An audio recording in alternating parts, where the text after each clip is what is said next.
What's up, everyone? Registered dietitian Kara Corey here. Welcome back for another video.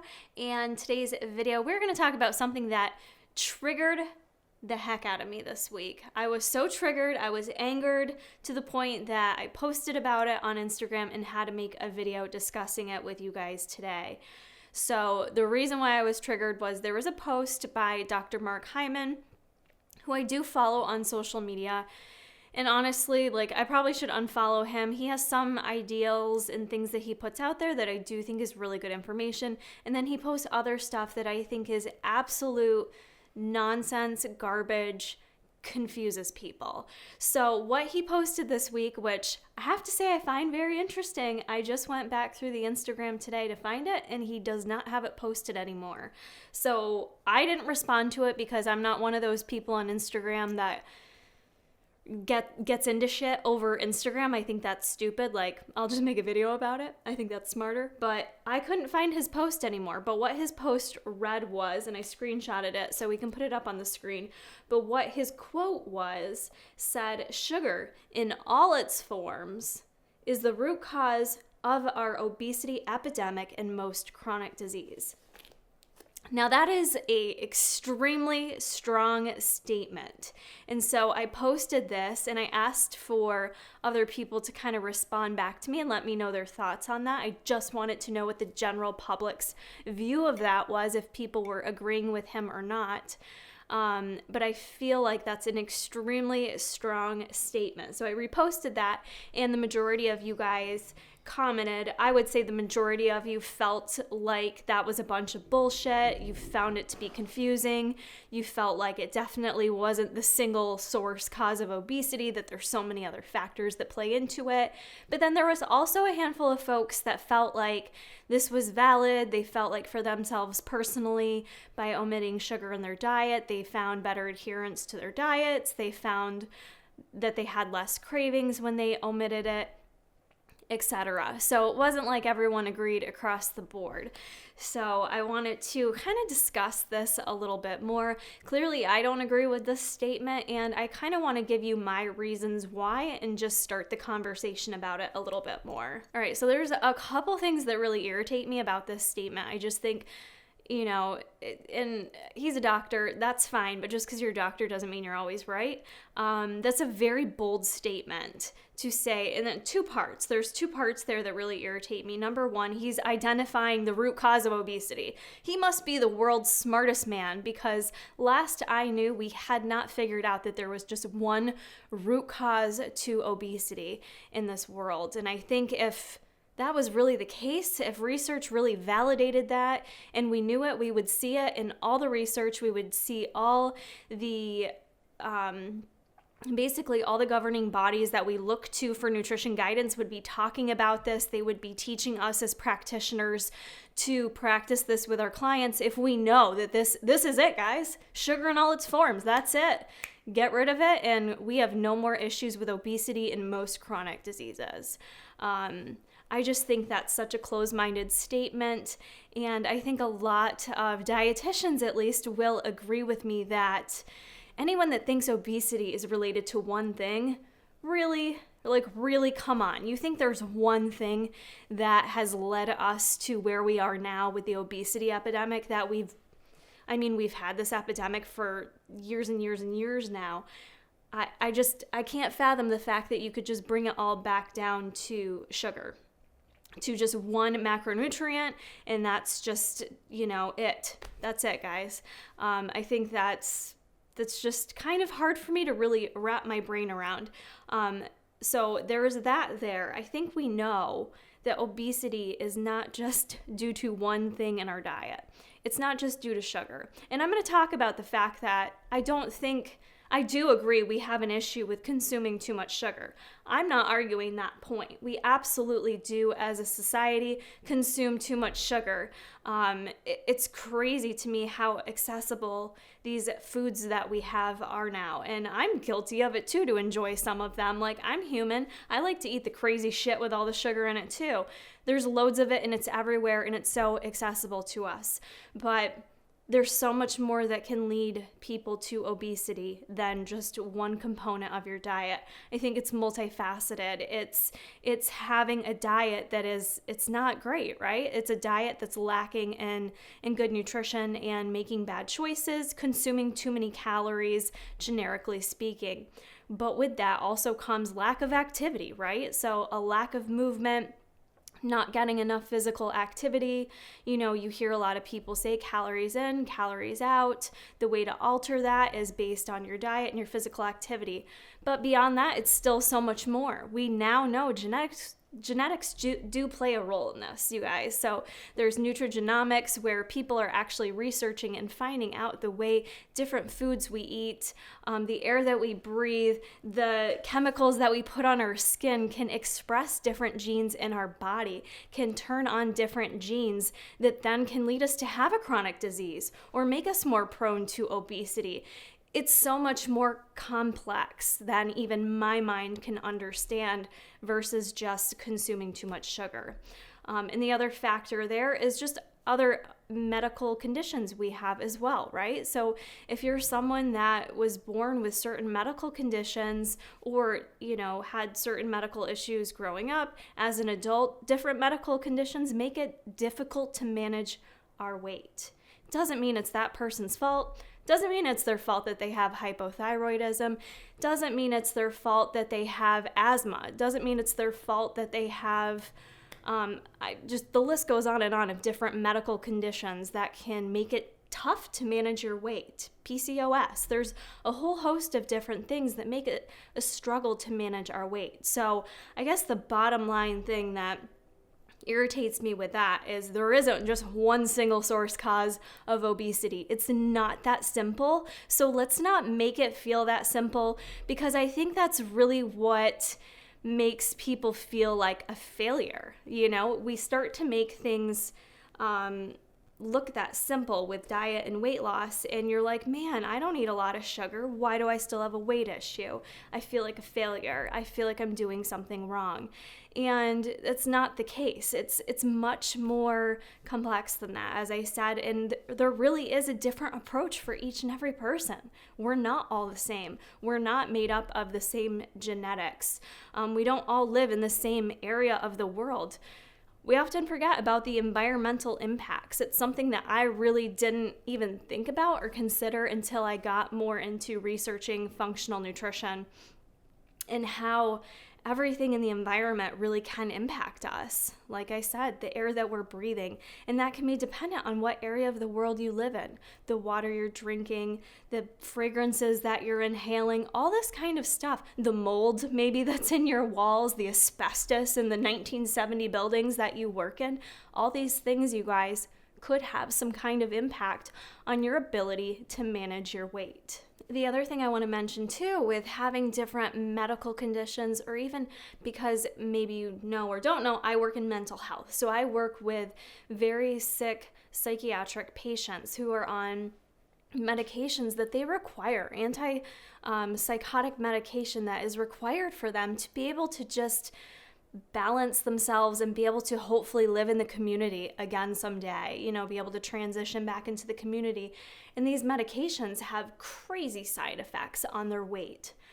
It's unfortunate, but in mental health, you do have to kind of weigh the risk versus benefits. And for most of these folks, they have to get their mental health in check first. And oftentimes what we see in the mental health population is that these individuals die 20 years younger than the average person due to basically heart-related side effects. Obesity is huge. We see rapid amount of weight gain in folks who are on meds like Zyprexa. I think that's the brand name of it, though. Olanzapine, Clozaril. There's just bad side effects, and it's not even because the individual chooses to eat more food. It's not that there's a side effect of increase in appetite, so they eat 5 times more than they were eating before.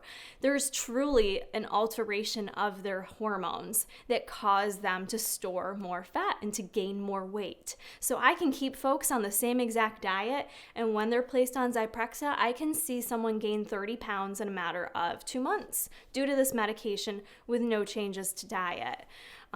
So that's just one example there that it's so much more than one little thing. And I just want to drive that point home because I feel like it's just ridiculous to say that all forms of sugar are the root cause of obesity.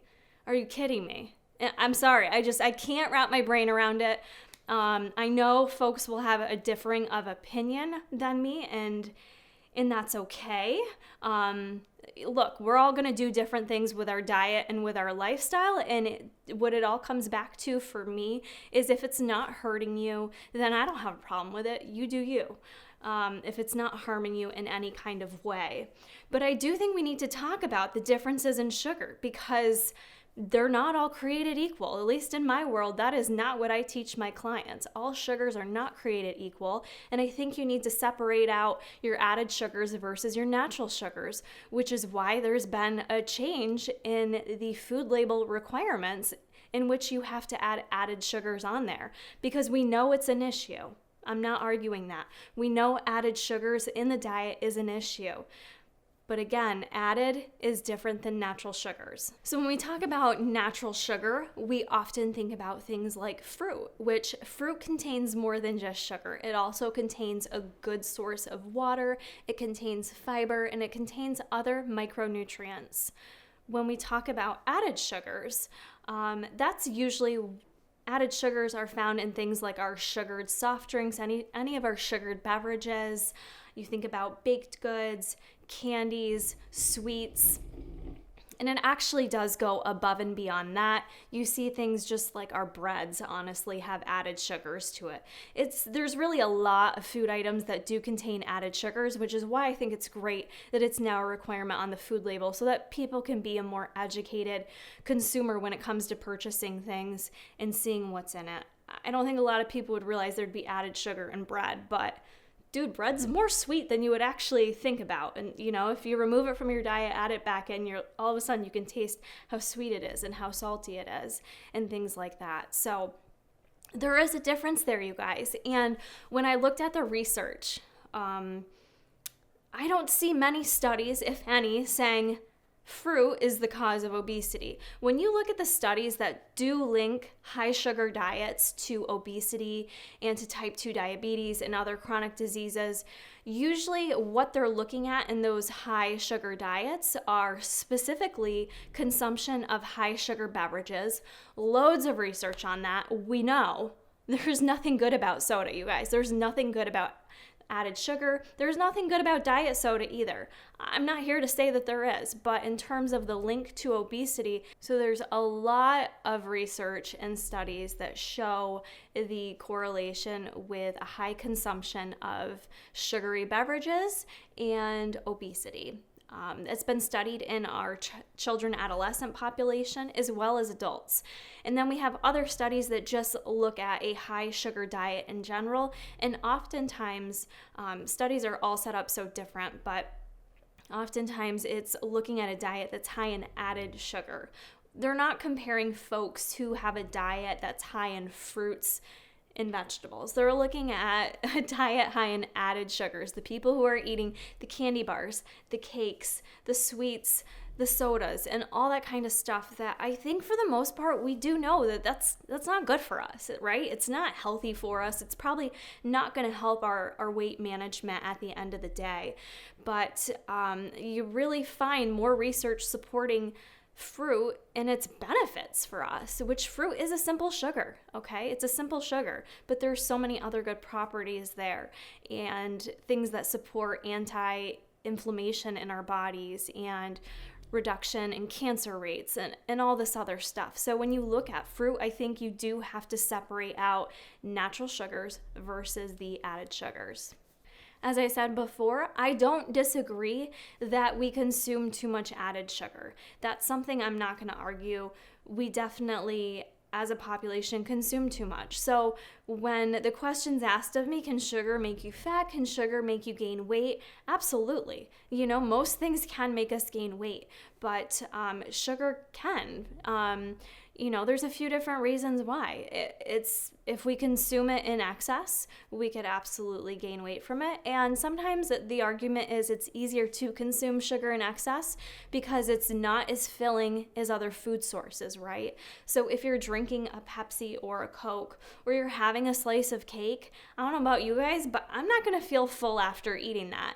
That's gonna be a different situation in my stomach versus if I sit down and eat a big salad with berries and strawberries and slices of apples in it and some nuts and some chicken. That sounds really good right now. But that's a whole different story. You're not comparing apples to apples right there, are you? No, you're not. So oftentimes it's not as filling, therefore making us want to overeat. Whether it's overeating on more sugar or just overeating in general, who knows? With that being said, when we're eating the sugary foods, that's often displacing eating healthier foods. You know, if I'm eating a slice of cake, I'm probably not having a salad with it. I'm probably having something else crappy with it. And I think that's common. You know, when we eat high sugar foods like that, it's oftentimes not accompanied with healthy food items. If it is, great, but I think we often see folks who displace it and end up eating a lot of high sugar foods without getting in those like nutrient dense foods in addition to it. The other argument there is that sugar causes cravings. I've done a video on it a long time ago about food kind of having those addictive properties. Sugar does stimulate and turn on that pleasure reward center of our brain. So it has been compared to drugs before. Whether I agree with that statement or not, I'm not going to get into that in this video, but that kind of does play into why some folks feel like the cravings are so strong when they eat sugar that they can't shut it off and that they feel better without sugar in their diet. I know for myself, going through bodybuilding prep, my sugar does get really low. So I've kind of seen both sides of how I feel on a very low sugar diet versus my normal intake of sugar. Quite honestly, for me, it depends on what type of sugar I'm consuming. So yeah, if I'm consuming high sugar foods in the forms of cookies and cakes every day, I do tend to want more of that stuff, but that's just my MO. When I start to eat junk, I want to eat more junk. Do I think I have a true addiction the way someone's addicted to cigarettes?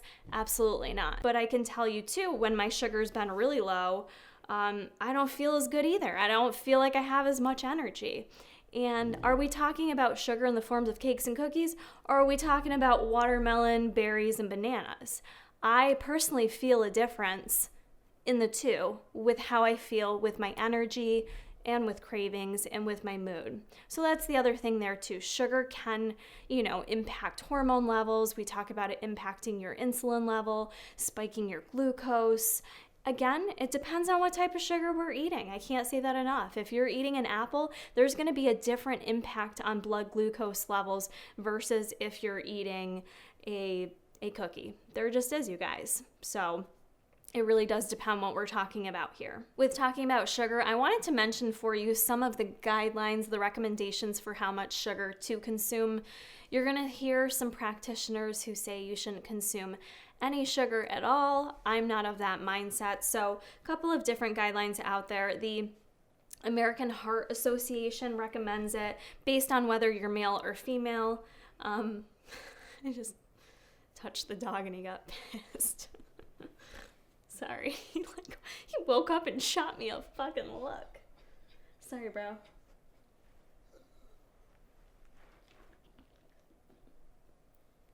So the American Heart Association for a male recommends 37.5 grams of sugar a day, and to make that to a more quantifiable amount for you guys, that's about 9 teaspoons. You would be over that limit by just consuming one sugary beverage. For women, it's 25 grams, and that is about 6 teaspoons a day. The U.S. dietary guidelines, however, they do have a different recommendation, so it's a little bit higher, to be honest with you. They recommend at about 10% or less of your total daily caloric intake be coming from sugars. So if you're someone on a 2,000 calorie diet, for instance, that's about 50 grams of sugar a day, which equates to about 12 and a half teaspoons. I do get asked that a lot with clients. They'll be like, how many grams of sugar should I strive for?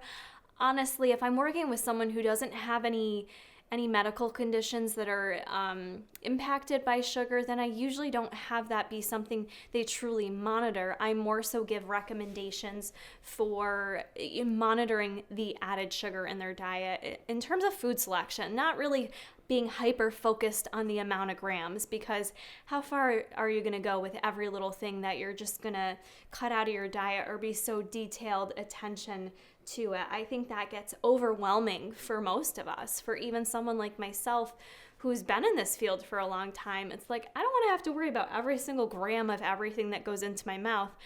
I do want to just focus on eating a healthier diet. And so for me, what works well for me is focusing on trying to get more of those natural sources of sugar in my diet.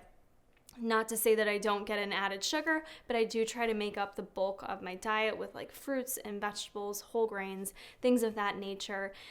And at the same rate, though, I think it's really important that we focus on the relationship with food and really getting away from the no good or bad foods. So it's like, Kara, are you being a hypocrite right now? No, I'm not. I think we still have to find a place to fit in those foods that just taste good and that we enjoy. I think it's unrealistic for any of us to say we're never going to have a slice of birthday cake again, or we're never going to eat a bomb-ass cookie when they go to Universal Studios in October. It's just not realistic. It's okay to fit those things in. The bottom line is you don't want that to be part of every single meal when you sit down. You don't want the bulk of your diet to be from added sugars. You want to moderate that. You want to keep it low. You do want to limit it. But there's no need to be cutting fruit out of your diet. And I know for myself, when clean eating era hit me hard, and I feel like it was almost like borderline disordered in a way, but it was like I avoided fruit because it was like too high in sugar, even though I had an education and I knew that that was incorrect, and then it turned into these food rules where no, fruit's good for you, but only eat it after a really hard workout where you know you're going to utilize the sugar right away. And I personally don't adhere to those types of food rules anymore. I think it's unnecessary, and I just have a healthier, more balanced relationship with food by not kind of pigeonholing myself to those false ideas that really aren't necessary and they're not healthy on your mind, which some can argue your mental health and your relationship with food more than anything could be what's causing your weight management issues. I'd like to know your thoughts on that, because I really do feel like the way you view yourself, your self-talk, the way you view food, your relationship with it, I honestly think that may have a bigger impact on obesity and health issues. The stress that we cause ourselves. Oh my God, you guys, the stress in our lives, in our body, internally, causing changes to our hormones, our appetite regulating hormones, things like ghrelin and leptin, cortisol levels. How's that all impacting our weight, and where is that coming from? Is that coming from this mental battle we're having day in and day out because we're so confused about if we should feel guilty for eating a freaking apple? You know what I'm saying? So I feel very passionate about this topic. I was a little heated when I saw it posted, and I just wanted to bring this discussion forward on YouTube, get you guys thinking about it. Again, not every dietitian always agrees. I think for the most part, we're all relatively given the same education. Science is ever changing, but as a dietitian in the field, we are required to maintain our education. I have to get a certain amount of credits every 5 years, submit it in a portfolio to make sure I'm up to date, to make sure I can maintain my RDN credentials. So, I haven't really seen anything major change in the research or recommendations as a dietitian for saying remove fruit from your diet, it's the sole source of obesity. So I'm calling BS on that one, Dr. Hyman. I hope you guys found this video helpful. I hope it got you thinking. I know the ketos aren't going to agree with me. That's cool. To each their own. But I hope this video, if anything, got you guys thinking. Let me know your thoughts down below if you think there's just one cause to obesity or if you think it's a multifaceted type problem. And if there's anything I missed, I'm sure there's things I've missed here, guys. I try to be as detailed as I can in these videos, but there's things I could have missed. So please comment below your thoughts on this topic. I'd love to hear it. And also be sure to hit the thumbs up button if you do like my dietitian talks and want to see more of them. Also, make sure you are subscribed. You can hit the notification bell to let you know each and every time I upload. I'm usually here a couple times a week, you guys, to hang out, offer some good nutrition education, get you thinking about your own self, and hopefully assist you guys with making healthy changes in your lifestyle moving forward. So that's it for me, guys. I'll see you in the next one.